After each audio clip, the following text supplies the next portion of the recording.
también hay otra corriente que cada día se comenta más y es que ya no se habla de jefes, sino de líderes. Entonces, ¿en qué consiste esta transformación y realmente se está produciendo? ¿O qué impresión tienes? Yo creo que el liderazgo hoy en día es fundamental en los tiempos en que vivimos, en este momento, Bani. Hay mucha inquietud por desarrollar el liderazgo, pero también hay otra distinción muy clara entre lo que es un gestor a lo que es un líder. El gestor te lo pone tu nómina, tu rol, tu organigrama, el liderazgo te lo pone tu equipo. ¿Ok? Una cosa es que tú tengas una referencia en tu rol, como yo soy el gestor o el responsable, el jefe de equipo y tal, y otra cosa es que el propio equipo te traslada el poder de ese liderazgo. Siempre le digo esto a mis clientes: un buen líder solamente tiene que hacer dos cosas, solamente dos cosas. Tú tienes que estar arriba del todo, oteando, en un escenario como el que tenemos ahora, donde hablar de visión de 5 años es que no te estás enterando de la película, sino como máximo 6 meses, y tú arriba oteando lo que se llama futurismo de fronteras. Cómo yo puedo empezar a incorporar habilidades de señales de futuro que hagan que yo pueda traer una perspectiva hacia mi equipo. El equipo necesita tener perspectiva, ¿sabes? Necesita tener una visión clara hacia dónde vamos y desde esa ejemplaridad del líder que puedan ir un poco avanzando en esa seguridad. Siempre digo lo mismo: hace falta solamente que estés arriba viendo futuro, observando esas señales de futurismo de frontera y a partir de ahí llevando y aterrizando una visión después en procesos y en procedimientos claros hacia tu equipo. Segunda cosa que solo tienes que hacer: dotar de recursos a tu gente para que haga su mejor trabajo. Haciendo esas dos cosas, tu liderazgo, con tu ejemplaridad, con tu buena escucha, con tu capacidad de comunicación, va a brillar. ¿Qué es lo que me encuentro?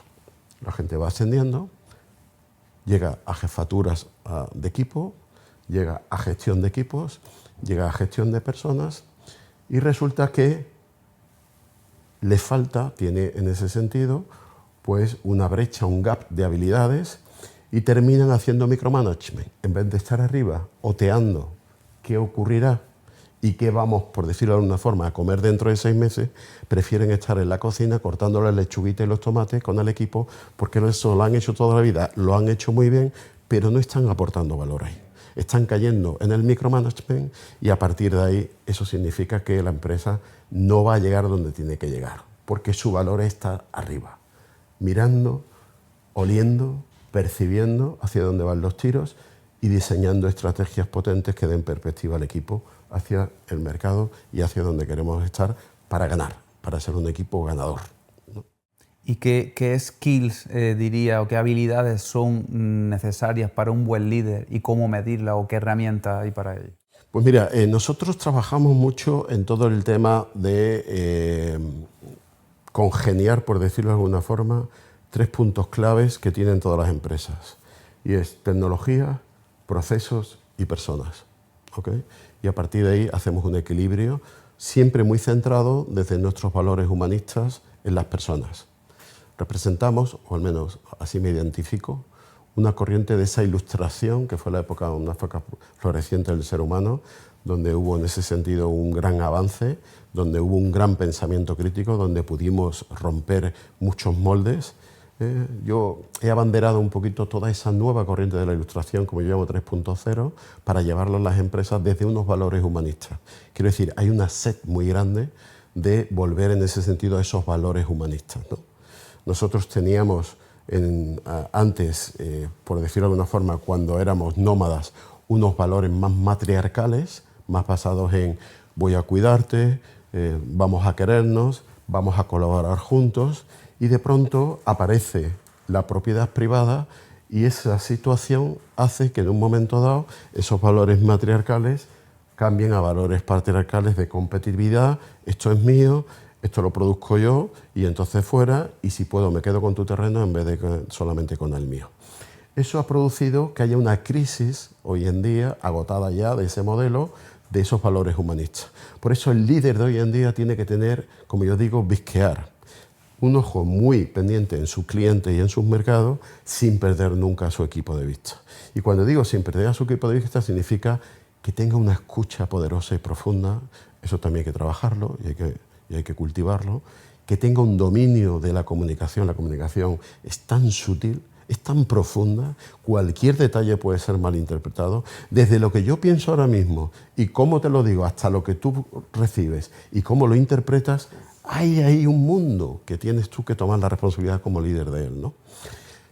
Tienes también que cultivar toda esa empatía, tienes que cultivar esa legitimidad de tu gente, quiero decir, cada uno tiene una mirada del mundo, cada uno viene de su familia, de su cultura, de su metanarrativa histórica, de distintos factores.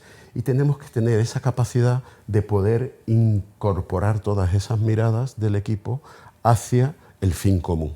En vez de buscar quién tiene más o menos razón, porque ahí somos siervos del ego, que va a hacer lo que va a hacer que nosotros fracasemos en la vida como personas, como líderes y como equipo, ya voy buscando cuál de las miradas que tiene mi equipo y el líder en ese sentido facilita eso, es más poderosa para lo que todos queremos, para que podamos en ese sentido llegar todos a ese escenario de equipo de alto rendimiento para ganar.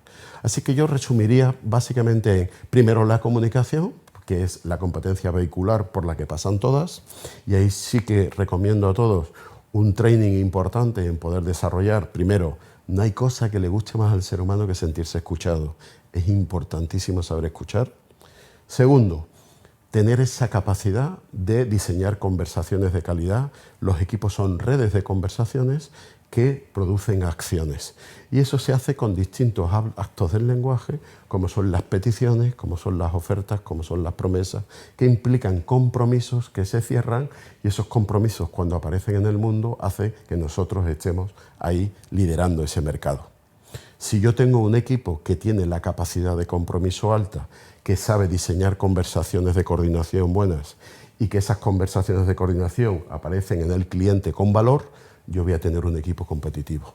Y es ahí donde el líder tiene que facilitar todo esto para ampliar esa escucha, para desarrollar esa potencia en la comunicación, para tener esa capacidad empática y hoy en día, más que nunca también, pues poder tener ese pensamiento crítico, ese critical thinking que es necesario para cortar, por decirlo de alguna forma, todo ese ruido mental tan grande que tenemos hoy en día y poder en ese sentido limpiar todas esas conversaciones, en primer lugar para evitar problemas futuros, para evitar sufrimiento y para poner foco en ese liderazgo y en el norte que necesita el equipo y la empresa.